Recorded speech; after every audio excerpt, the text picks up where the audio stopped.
அனைவருக்கும் வணக்கம். பாரம்பரிய திருவள்ளுவர் குலவம்சம் பிரசன்ன ஜோதிடர் சுப மாரிமுத்து திருப்பூரிலிருந்து இந்த பதிவு உங்களுக்காக. ஐயா வணக்கங்க ஐயா.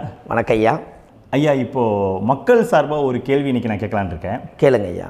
ஐயா அதாவது இந்த ஜாதகத்தில் முடக்கு இருக்கு, ஜாதகத்தையும் முடக்கிருச்சு, கண்டிப்பாக அதனால் வாழ்க்கையில் நிறைய பிரச்சனைகள் அப்படின்னு சொல்லி நிறைய பேர் கேட்குறாங்க. கண்டிப்பாங்க ஐயா. இந்த முடக்குங்கிறது என்னங்க ஐயா? அதற்கும் கர்மாவுக்கு ஏதாவது சம்மந்தம் இருக்காங்க ஐயா? ரொம்ப பற்றி சொன்னீங்கன்னா ரொம்ப உதவியாக இருக்குங்க. நல்ல கேள்விங்க ஐயா. இந்த கர்மாவே முதல்ல எங்கேருந்து வருது அப்படிங்கிறது தான் இப்போ நம்ம சொல்ல போகிறோம். இதுவரைக்கும் எத்தனையோ கருத்துக்களெல்லாம் நீங்கள் இந்த உலகத்தில் கேட்டிருப்பீங்க. ஆனால் இந்த பதிவில் நீங்கள் பொறுமையோடு இந்த கருத்தை ஒரு இனிமையோடு நிதானமாக கேட்டிங்கன்னா உங்களுடைய ஊழ்வினை கர்மா எங்கிருந்து உருவாச்சு, இதனுடைய இந்த கர்மானால் நாம் என்ன கஷ்டப்படுறோம், நாம் இந்த பூமியில் பிறக்கிறதுக்கு என்ன வரம் வாங்கி வந்தோம், நம்ம பாவ புண்ணியமெல்லாம் ஜாதக கட்டத்தில் போய் எப்படி எடுக்கிறது, நம்மளுடைய தோஷம்னு சொல்கிறோமே அந்த தோஷம் எப்படி கிரியேட் ஆகுது, நம்ம இந்த பூமியில் பிறக்கும்போது கொண்டு வந்த கர்மாவா, இல்லை கடவுளே நம்மளுக்கு ஒரு தண்டனையாக கொடுத்த கர்மாவா, இல்லை நம்ம இந்த பூமிக்கு வந்ததுக்கு அப்புறம் செய்த கர்மாவா, இது எல்லாத்தையுமே நம்ம பொறுமையாக கேட்கணும்னா கண்டிப்பாக இந்த பதிவை நீங்கள் பொறுமையோடு கேளுங்க. உங்களுக்கு இதில் ஒரு பெரிய ஒரு ரகசியம் ஒன்று அடங்கியிருக்குது. அந்த ரகசியத்தை தான் இன்றைக்கி இந்த உலகத்துக்கு அரங்கேற்றம் பண்ணுறேன். இந்த முடக்கு நம்ம ஐயா கேட்டதில் ஒரு அற்புதமான ஒரு விஷயம் என்ன அப்படின்னு கேட்டிங்கன்னா, முடக்குங்கிறது அந்த காலத்தில் பெரிய திறமையை கட்டி போட்டு வச்சுட்டா நம்மனால் அது இயங்க முடியுமாங்க? முடியாது இல்லைங்களா ஐயா? முடியாது. அப்போது அதே மாதிரி ஜாதக கட்டத்தில் நமக்கு வேண்டிய யோகத்தை கடவுளே நம்மளுக்கு நாம் செய்த பாவத்தினால அது முடக்கி வச்சிருச்சுன்னா அந்த பாவகத்தை அந்த ஜாதகர் அனுபவிக்க முடியுமா? அனுபவிக்க முடியாது. அப்போது அந்த அனுபவிக்க முடியாமல் வெளி உலகத்தில் போய் நம்ம தேடி போன பிறவியில் செய்த பாவத்தை இந்த பிறவியில் நீங்கள் தேடி கண்டுபிடிச்சி வாழ்க்கையில் நீங்கள் எப்போ மேலுக்கு வர்றது? அப்போது அந்த கர்மா 12 ராசி கட்டத்துக்குள்ள 27 நட்சத்திரத்தில் 9 கிரகங்களுக்குள்ள ஒரு பெரிய ஒரு ஆத்துமாத்துமான கர்மா, உங்கள் பூர்வ ஜென்ம கர்மா இதுக்குள்ளே எங்கேயோ ஒரு இடத்துல முடங்கியிருக்குது. இந்த முடக்க மட்டும் உங்கள் ஜாதகத்தில் நீங்கள் கண்டுபிடிச்சிட்டிங்கன்னா ஹைலைட்டாக வாழ்கிறதுக்கு, இந்த உலகத்தில் சுதந்திரமான வாழ்க்கை வாழ்கிறதுக்கு ஒரு மிகப்பெரிய பொக்கிஷம் உங்கள் ஜாதகத்துக்குள்ளேயே இருக்குது. அப்போது அந்த ஜாதகத்துக்குள்ளே நாம் போன பிறவியில் நம்ம கர்மா நாம் என்ன செய்திருப்போன்னு உங்களுக்குள்ளே பெரிய குழப்பம் இருக்கும்.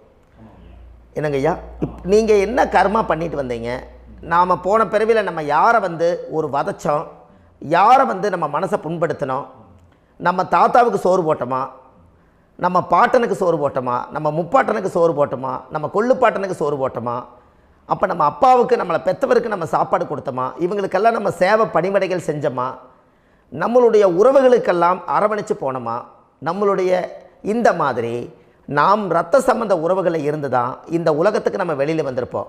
அப்போது வெளியில் நீங்கள் நிற்கிறீங்க, அப்படியே மேலே போய் பார்த்தீங்கன்னா ஒரு 7 தலைமுறையில் ஒவ்வொருத்தரும் செய்த கர்மாவெல்லாம் நம்ம பிளட்டு ரிலேட்டிவாக இப்போ நீங்கள் கரண்ட்டில் இருக்கிறவங்க கிட்ட தான் டெபாசிட் பண்ணியிருக்கோம்.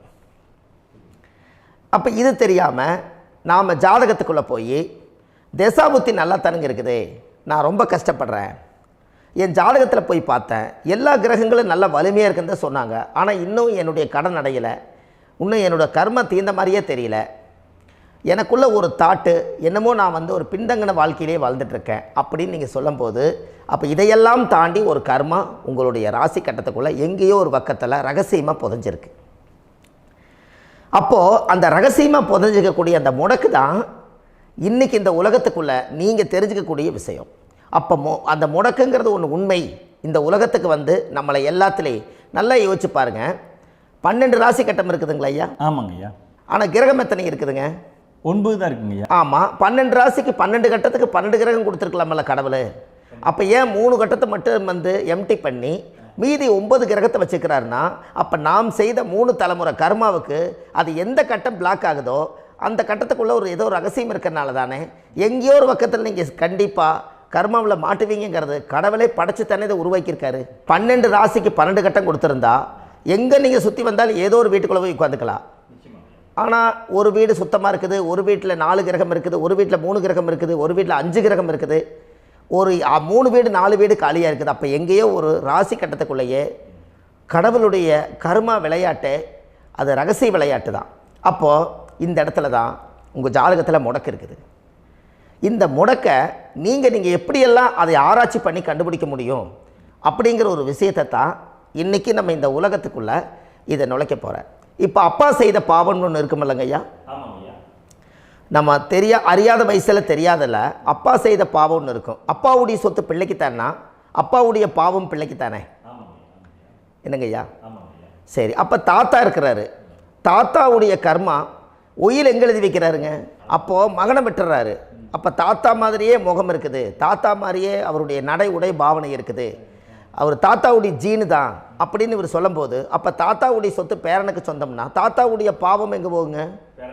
Very good. அப்போ அப்போது இந்த கர்மா எப்படி டிரான்ஸ்ஃபர் ஆகுதுன்னு உங்களுக்கு தெரியுதா?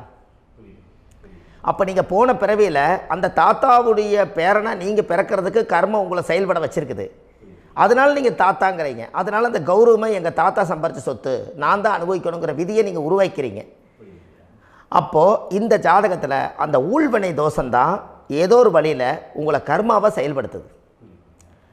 அதனால தான் இந்த ஜாதகத்தில் எந்த ஒரு முடக்கை எடுக்கிறதா இருந்தாலும் சூரியன் என்ற நட்சத்திரம் எதுவோ அந்த நட்சத்திரத்துக்கு எந்த வீடு முடக்காகுதோ அங்கே தான் உங்களுடைய கர்மா ஒளிஞ்சிருக்கும். இதுதான் உங்களுடைய பெரிய ஒரு பொக்கிஷமான ரகசியம். சரிங்க ஐயா, இப்போ இதில் நவகிரகங்கள் 9 இருக்கும்போது ஏன் சூரியனை மட்டும் நம்ம இதில் எடுத்துக்கணும்னு நீங்கள் சொல்கிறீங்க? நல்ல கேள்விங்க ஐயா. நீங்கள் கேட்டீங்க பார்த்தீங்களா, 9 நவகிரகம் இருக்கும்போது சூரியனை மட்டும், அந்த சூரியன் என்ற நட்சத்திரம் பிறக்கும்போது அந்த வீடு மட்டும் முடக்காகுன்னு நீங்கள் கேட்டீங்க இல்லையா? இதுதான் அற்புதமான கேள்வி. ஏன் அப்படின்னு கேட்டிங்கன்னா, சூரியன் அப்பாவோட உயிர் கரு போய் அம்மாவுடைய பனிக்கூடத்தில் கர்ப்பத்தில் வச்சு 10 மாதம் 300 நாள் சுமந்து நீங்கள் இந்த பூமிக்கு வெளியில் வரும்போது நீங்கள் என்ன பாவத்தை இவங்க விதைச்சாங்களோ அந்த கர்மாவை வாங்கிட்டு தான் நீங்கள் வெளியில் பிரசவமாகறீங்க. இதுதானே? அப்போ சூரியன் என்ற நட்சத்திரம், அந்த சூரியனுங்கிறது உயிர் கருவல்லவா, அப்பாவுடைய உயிரணுக்கள் அம்மாவுடைய கருவிக்குள்ளே போய் நாம் குழந்தை வடிவத்தில் இருந்து 300 நாள் பாவ உன்னித்த பதிவில் ஏட்டு எழுதி ஒரு ஜாதகத்தை கையில் கொடுத்து பிறந்த உடனே உங்களுக்கு ஒரு ஏட்டை பெரட்டி நீ இப்படித்தான் விதி, இனிமேல் இப்படித்தான் நீ வாழணும்னு சொல்லி உங்கள் கர்மாவை நீங்கள் கர்மாவோடு தானே வெளியில் பிறக்கிறீங்க. அப்போ சூரியன் என்ற நட்சத்திரம் தானே இந்த உலகத்துக்கு ஒரு பெரிய ஒரு மகத்துவம். இப்போ பாருங்கள், விடிய வரைக்கும் நம்ம முழிச்சிட்ருக்குறோம், காலையில் சூரிய உதயமானால் அவங்கவுங்க செயல்படுறோம். மீதி எல்லா கிரகங்களுக்குமே வெளிச்சத்தை கொடுக்கக்கூடிய சக்தி சூரியனுடைய பிம்ப ஒளிக்குத்தானே உண்டு, என்னங்க ஐயா? அதனால தான் மேசத்து உச்ச வீடுன்னு சொல்லி மேசத்தை உச்சம்னு சொல்லி சூரிய உச்சத்தை அங்கே தான் வச்சாங்க. அப்போது அந்த காலச்சக்கரத்துக்கு 5ஆம் இடம் பூர்வ புண்ணியஸ்தானத்தில் போய் சிம்மத்தில் கொண்டு போய் சூரியனை ஆட்சி வீடுன்னு வச்சாங்க. அப்போது சூரியனில் இருந்து தான் அந்த மையப்புள்ளி உருவாகுது. அப்போ உங்களுடைய ஜாதகத்தில் அந்த சூரியனாகப்பட்டவர் பிறக்கும்போது நீங்கள் உங்கள் ஜாதகத்தை நீங்கள் எடுத்துக்கங்க ஐயா.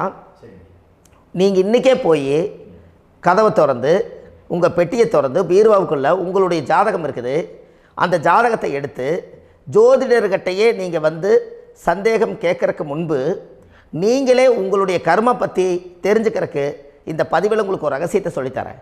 உங்கள் ஜாதகத்தில் இப்போ இது வரைக்கும் ராசி கட்டத்தை நீங்கள் பார்த்துருப்பீங்க, ஆனால் பாதசாரம்னு ஒன்று இருக்கும் இல்லைங்களா? ராசிக்கு பாதசாரம்னு ஒன்று இருக்கும்.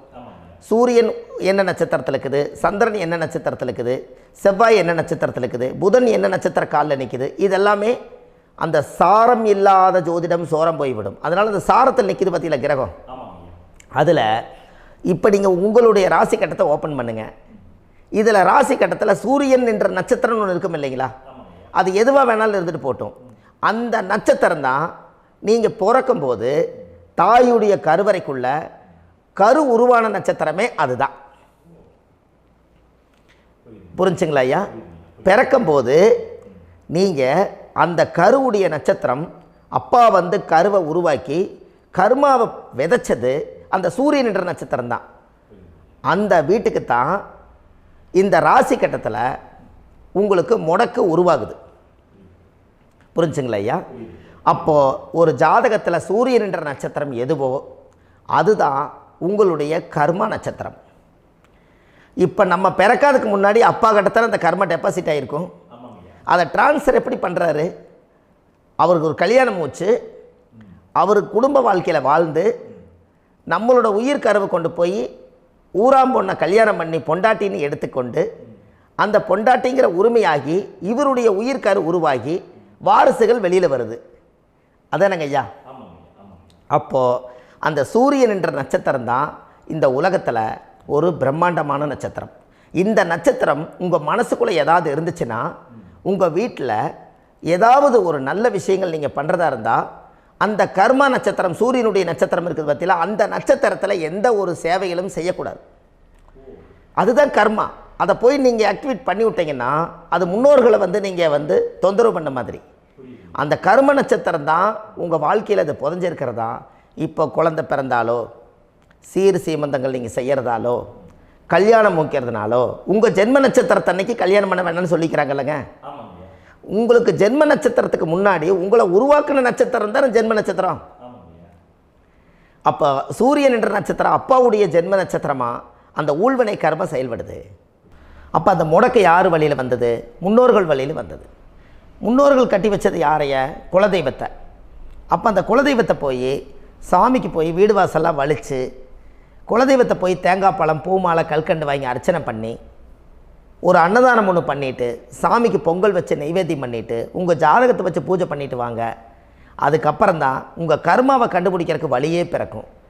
குலதெய்வத்தை வணங்காமல் கோவிந்தா கோவிந்தா என்று பல தெய்வத்தை வணங்கினாலும் பலனொன்றும் இல்லைன்னு அந்த காலத்தில் முன்னோர்கள் சொல்லி வச்சுக்கிறாங்களா இல்லைங்களா? அதனால் கண்டிப்பாக அதை கண்டுபிடிச்சி நீங்கள் அதுக்கு ஒரு நைவேத்தியம் பண்ணால் மட்டும்தான் முதல்ல உங்கள் 5ஆம் பாவம் முன்னோர்கள் அது வேலை செய்யும். குலதெய்வ ஆலயத்துக்கு போயிட்டு வாங்க. போயிட்டு வந்துட்டு இந்த கர்மவினை தோஷத்தை நிவர்த்தி பண்ணுறதுக்குண்டான சரியான பரிகாரத்தை நம்ம எடுப்போம்.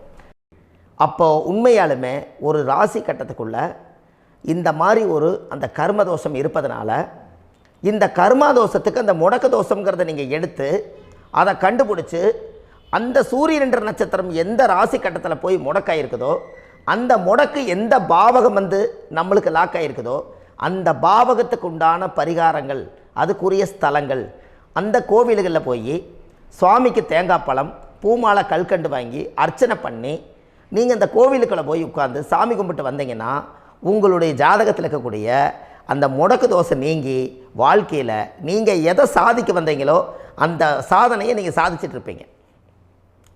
புரிஞ்சுங்களா ஐயா? ஏன் அப்படின்னா அந்த முடக்கு நட்சத்திரத்துக்குள்ளே தான் ஒரு தோஷம் இருக்குது. இப்போ அந்த காலத்தில் பாருங்கள் ஐயா, முன்னோர்கள் எல்லாம் நிறைய பேர் கோவில் கட்டி வச்சுட்டு போயிருக்காங்களா இல்லைங்களா?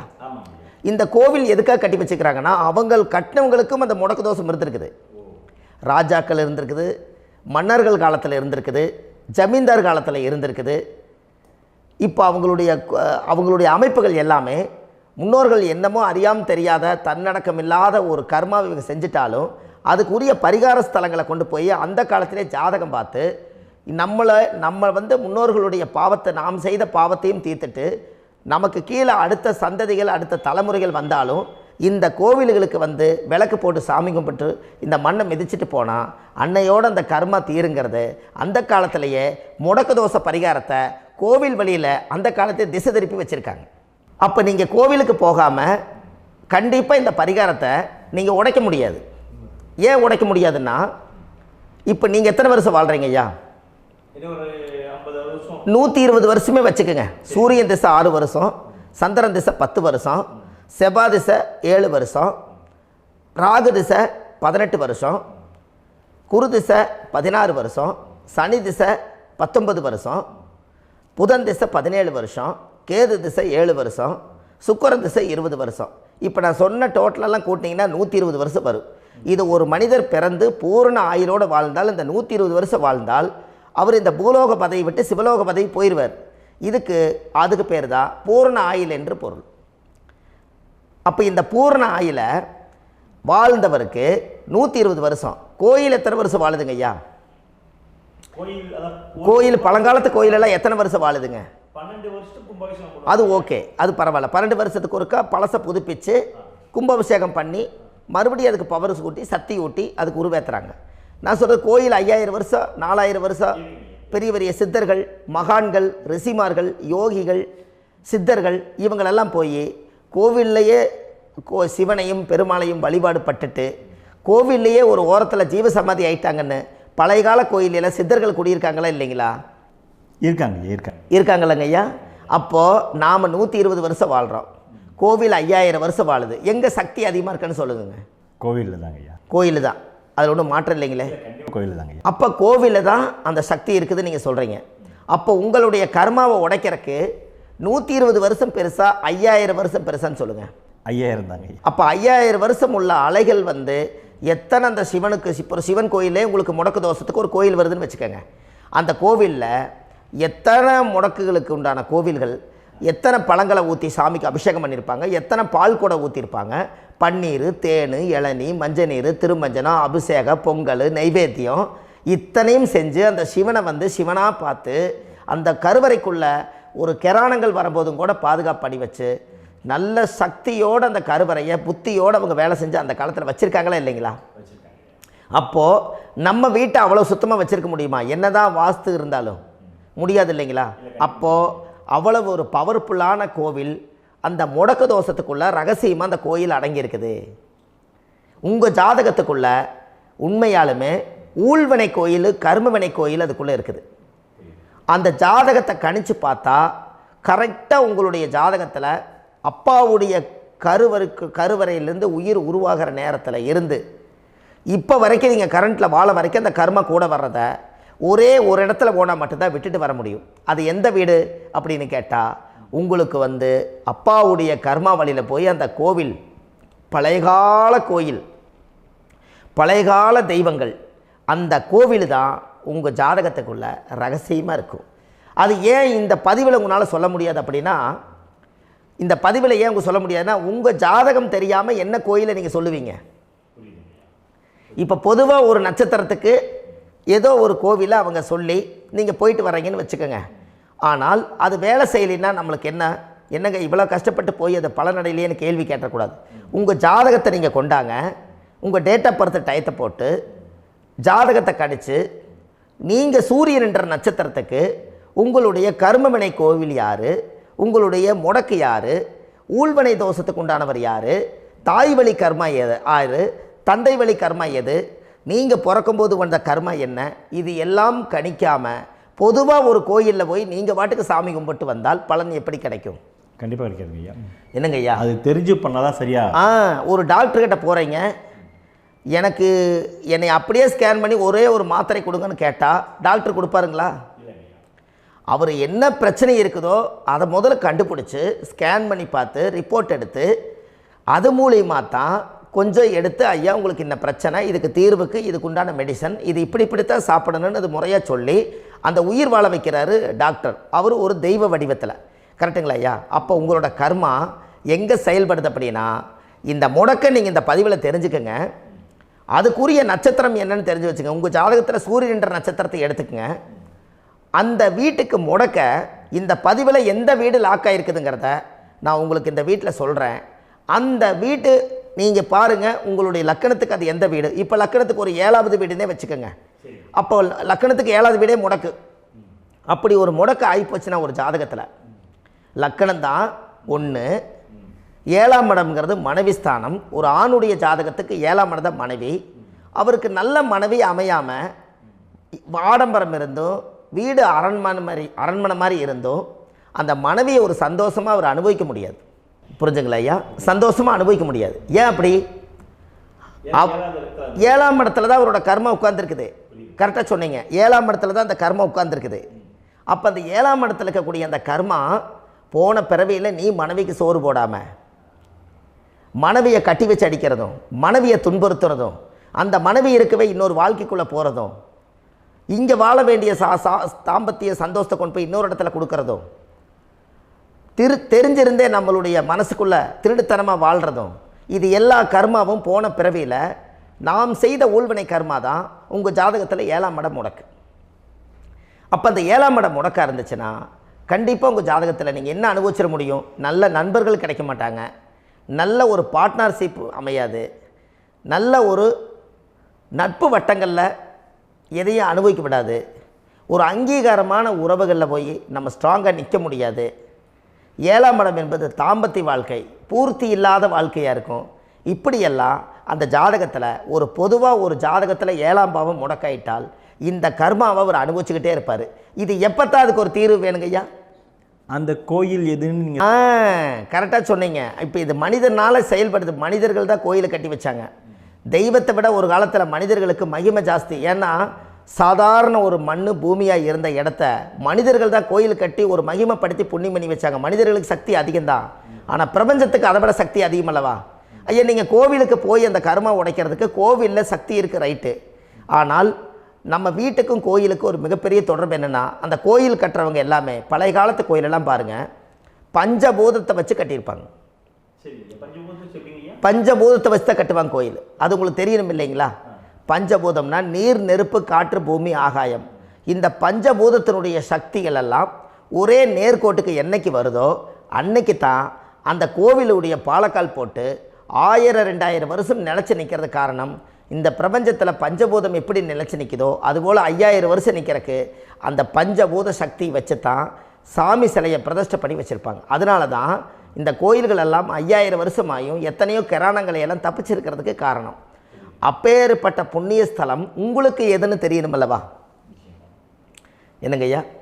அப்பேற்பட்ட புண்ணிய ஸ்தலம் உங்களுக்கு எதுன்னு தெரிஞ்சால் தானே நீங்கள் போய் செய்ய முடியும், இல்லாட்டி கண்டிப்பாக தெரியாது. அப்போ இந்த முடக்கு தோஷத்தை கடவுள்கிட்ட கொண்டு போய் ஒப்படைக்கணும். நாம் பிறக்கும் போது கொண்டு வந்த கர்மாவை நாம் இருக்கும் காலத்தில் கொண்டு போய் இந்த கர்மாவை சுத்தப்படுத்தி, நீங்கள் பாவ ஆத்மாவை இந்த பூமியில் பிறந்து பூலோகத்தில் எல்லா புண்ணியத்தையும் செஞ்சுட்டு இந்த பூலோகத்தை விட்டு நீங்கள் போகும்போது புனித ஆத்மாவாக போகணுன்னா உங்கள் கர்மாவை கொண்டுட்டு போகாதீங்க, கர்மாவை நிவர்த்தி செய்யுங்க.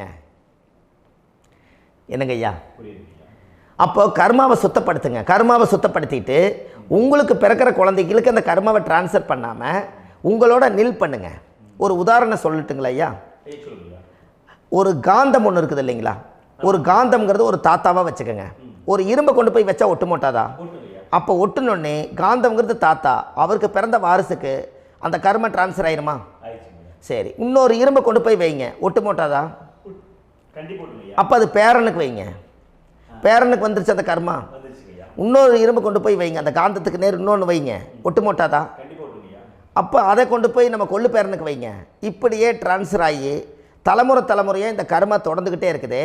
இந்த இடத்துல கொண்டு போய் காந்தத்துக்கு இரும்பு ஒட்டிகிட்டே இருக்குதுல்ல, இந்த இடத்துல ஒரு மரக்கட்டை செஞ்சு கொண்டு போய் கரெக்டாக வச்சுக்கினே போட்டுமா? அந்த மரக்கட்டையை கொண்டு போய் வைக்கிறவர் யார்?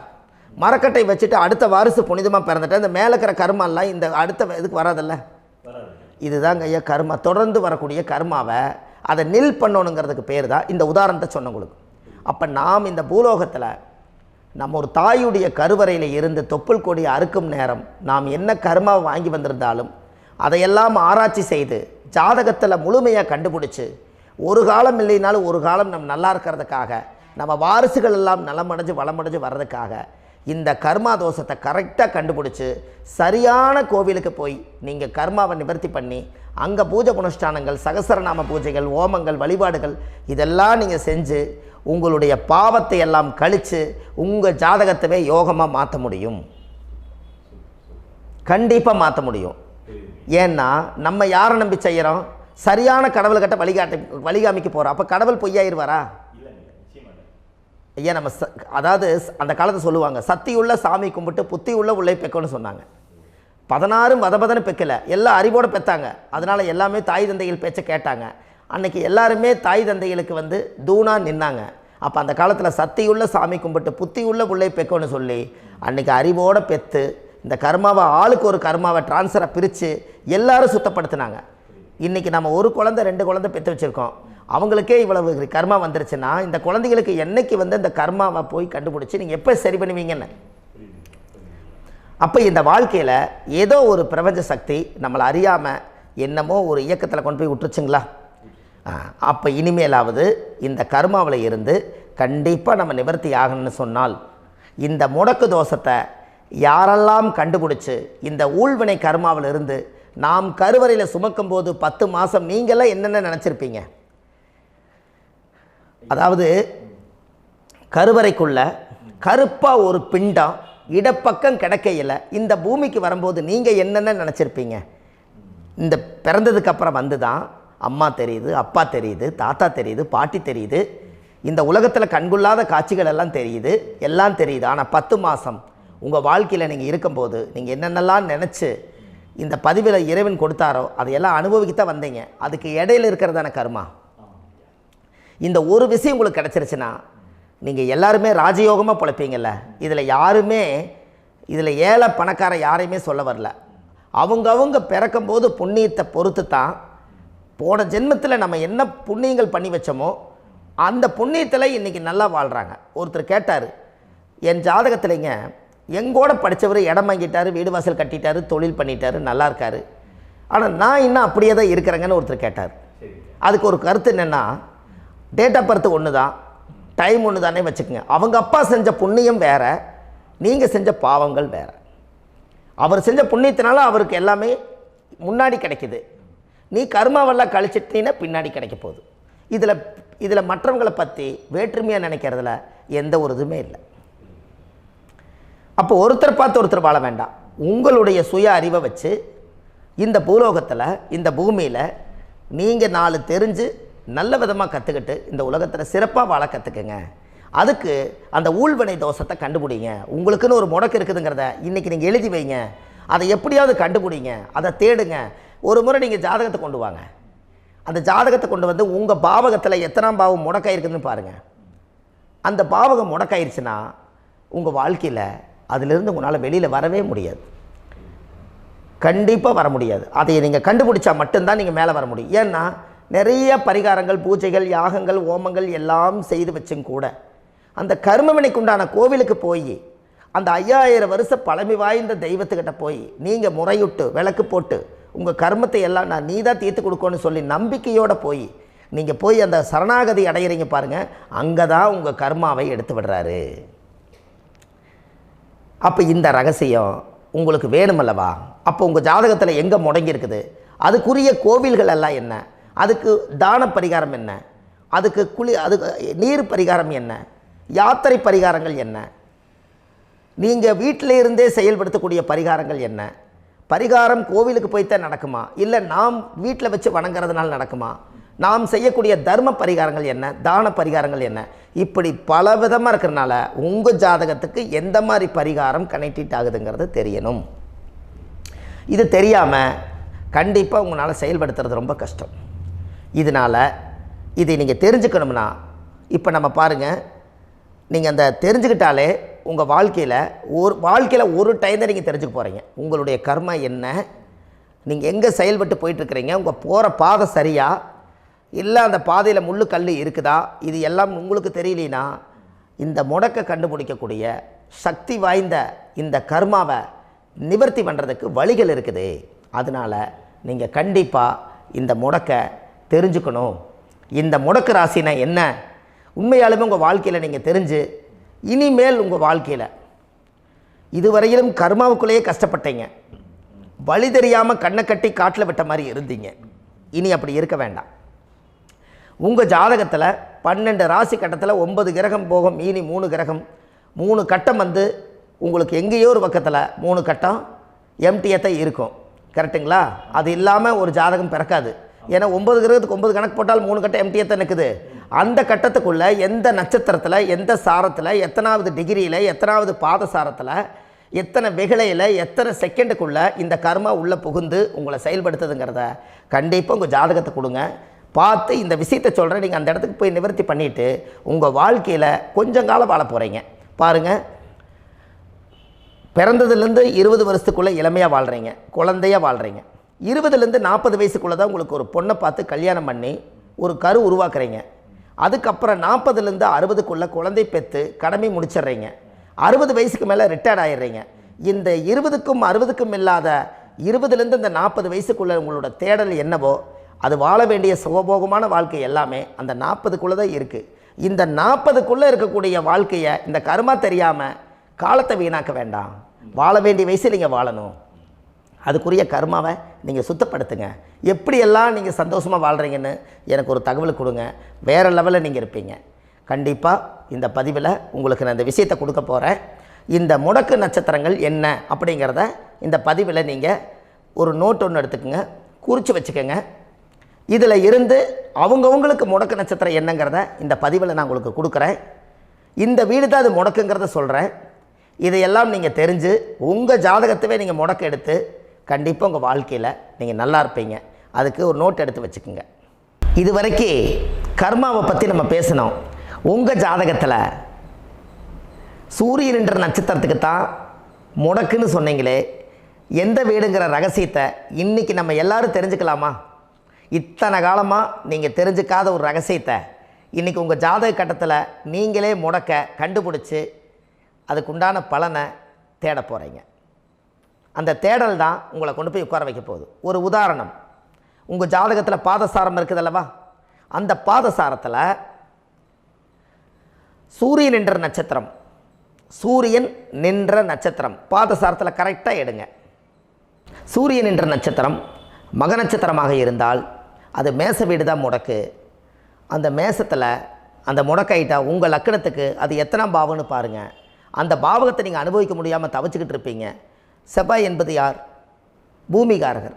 பூமியில் பிரச்சனை, சொத்து பிரச்சனை, குழந்தை பாக்கி பிரச்சனை, உங்கள் வாழ்க்கையில் அண்ணன் தம்பி பிரச்சனை, பங்காளி பிரச்சனை, சனி அங்கே நீசமாக இருக்கிறனால இந்த மாதிரி எல்லாம் நிறைய பிரச்சனைகள் எல்லாம் அங்கே மேசத்தில் உங்களுக்கு அது கர்மாவால் ஆக்காயிருக்கும். அது சட்டச்சிக்கல் பிரச்சனை. செவ்வாய் என்பது போலீஸு, சட்டம், இது எல்லாமே இருக்கும். அப்போ அதையெல்லாம் நீங்கள் சுத்தப்படுத்தினா தானே நீங்கள் நல்லா இருக்க முடியும். அப்போ கண்டிப்பாக ஒரு முறை உங்களுடைய லக்கணத்துக்கு இந்த பாவகம் முடங்கி போனதுனால தான் இதெல்லாம் நீங்கள் அனுபவிக்க முடியாமல் ரொம்ப கஷ்டப்படுறீங்க. கண்டிப்பாக இது எல்லாம் கண்டுபிடிங்க. அதுக்கு சரியான பரிகாரத்தை நம்ம எடுப்போம். இப்போ மக நட்சத்திரத்தை இவ்வளவு நேரம் நீங்கள் கேட்டிருந்தீங்க. மக நட்சத்திரத்தினுடைய பதிவு முடிஞ்சு அடுத்த பதிவில் பூர நட்சத்திரத்தை பற்றி நீங்கள் முழுமையாக பார்க்கலாம். நம்ம ஆன்லைன்லேயே ஜாதகம் பார்க்குறோம். உங்கள் date of birth, time, place கொடுத்தீங்கன்னா போதும். உங்களுக்கு ஜாதகத்தை கணிச்சு ஃபோன்லேயே உங்களுக்கு கர்ம ராசி கண்டுபிடிச்சி உங்களுக்கு உண்டான கர்ம பரிகாரத்தை சொல்லி உங்கள் வாழ்க்கையில் ஒரு வெளிச்சத்துக்கு கொண்டு வர்றதுக்கு என்றைக்கும் உங்களுக்கு உறுதுணையாக இருப்பேன். நீங்கள் கண்டிப்பாக இந்த பதிவுகள் எல்லாம் இது உங்களுக்காகத்தான். இது அதிகாலை நேரத்தில் பிரம்ம முகூர்த்தத்தில் இந்த பதிவை உங்களுக்கு முழுமையாக சமர்ப்பணம் பண்ணுறேன். இதை இதை வழி நடத்தி இதைய எப்படியெல்லாம் இந்த முடக்கை கண்டுபிடிச்சி இப்படியெல்லாம் பேச வச்சு அழகு பார்க்க நம்ம முன்னோர்களுடைய ஆசீர்வாதமும் இந்த முடக்கை கண்டுபிடிச்ச குருமார்களும் அவங்களுடைய குடும்ப பாரம்பரிய வம்சாவளிகளும் எல்லாருமே நல்லா இருக்கணும். அதுக்காக இந்த நேரத்தில் நான் அடியேன் சுப மாரிமுத்தாக இருந்து திருப்பூர்லேருந்து இந்த பதிவை உங்களுக்கு நான் கொடுக்குறேன். கண்டிப்பாக இந்த முடக்கு கோயிலுக்கு, இந்த முடக்கு தோஷத்துக்கு உண்மையான பரிகாரங்கள், எளிமையான பரிகாரங்கள் நீங்களே வாழ்க்கையில் செஞ்சு ஆதிகால பரிகாரங்கள் உங்கள் மனசுக்குள்ளே இருக்குது. அதை செயல்படுத்தினா மட்டும் போதும், வாழ்க்கை எங்கேயோ போயிடும். கண்டிப்பாக ஒரு முறை உங்கள் ஜாதகத்தை அனுப்பி வைங்க, உங்களுக்கு நான் பார்த்து பலன் சொல்கிறேன். இன்றைக்கி நான் கொடுத்த பதிவுகள் எல்லாம் உங்களுக்கு ரொம்ப பயனுள்ளதாக இருந்திருக்கும். உங்களுக்கு இது வரைக்கும் எத்தனையோ கர்ம வினைகளை பற்றி தெரியாமல் இருந்திருப்பீங்க. இந்த பதிவில் நிறைய கேட்டு தெரிஞ்சுக்கிட்டீங்க. இதெல்லாம் வாழ்க்கையில் ரொம்ப முக்கியமான பரிகாரங்கள், எளிமையான பரிகாரங்கள். நேராக நீங்கள் கடவுளைத்தான் கெட்டியாக பிடிக்க போகிறீங்க. அந்த பரிகாரங்கள் எல்லாம் செஞ்சு அதிகாரமாக வாழ்ந்து இந்த பூலோகத்தில் நல்ல சிறப்பாக வாழ்கிறதுக்கு இந்த பரிகாரம் உங்களுக்கு ரொம்ப யூஸ்ஃபுல்லாக இருக்கும். கண்டிப்பாக இந்த பதிவை செய்யுங்க. நம்ம பாரம்பரிய திருவள்ளுவர் குல வம்சம், பிரசன்ன ஜோதிடர் சுப மாரிமுத்து, திருப்பூரில் இருக்கேன். 30 ஆண்டு காலமாக நம்ம ஜோதிடம் பார்த்து கொண்டு இருக்கிறோம். இவ்வளவு காலமாக எத்தனையோ ஆயிரக்கணக்கான மக்களுக்கு நம்ம ஜோதிடம் பார்த்து வழிகாட்டி நிறைய மக்களுக்கு நிறைய சேவைகள் செஞ்சுருக்கேன். நிறைய கோயில் கட்டி வச்சுருக்கேன், கும்பாபிஷேகங்கள் பண்ணி வச்சுருக்கேன், அன்னதானங்கள் நிறையா பண்ணி வச்சுருக்கேன், புண்ணிய யாத்திரைகள் நிறைய போய் வந்திருக்கேன். மக்களுக்காகவே நான் உங்களுக்கு உழைக்க தயாராக இருக்கேன். இந்த ஜோதிடம் என்னுடைய ஒரு பாரம்பரியமாக என்னுடைய அப்பா, தாத்தா, முன்னோர்கள் இதெல்லாம் எங்களுடைய குலத்தொழில் இது. அதனால் நாங்கள் பாரம்பரியமாக திருவள்ளுவர் குல வம்சம். வள்ளுவர் வாக்குன்னு யூடியூப் சேனலில் போனீங்கன்னா 1000 பரிகாரங்கள் கொடுத்துருக்கேன். அதுவும் உங்களுக்கு ரொம்ப யூஸ்ஃபுல்லாக இருக்கும். வள்ளுவர் வாக்கு அப்படின்னு போடுங்க. அப்படி இல்லைன்னா சுப மாரிமுத்துன்னு போடுங்க. இதில் பரிகாரங்கள் நிறையா கொடுத்துருப்பேன். கண்டிப்பாக இதெல்லாம் நீங்கள் சந்தித்து நீங்கள் ஒரு சப்ஸ்கிரைப் பண்ணி வச்சுக்கோங்க. நான் போடக்கூடிய பதிவுகள் எல்லாமே உங்களுக்கு நோட்டிஃபிகேஷனை வந்துடும். அதனால் நீங்கள் ஒரு சப்ஸ்கிரைப் பண்ணி வச்சுக்கோங்க. தினமும் ஒரு தகவல் உங்களுக்கு கொடுத்துக்கிட்டே இருக்கேன். இதெல்லாமே உங்களுக்கு ஒரு பெரிய சந்தோஷமான நிகழ்ச்சிகள். என்றைக்கும் உங்களோட நான் வாழ்கிறேன். உங்களுடைய குடும்பத்தில் நான் ஒருத்தராக இருந்து குடும்ப ஜோதிடராக நான் இருப்பேன்.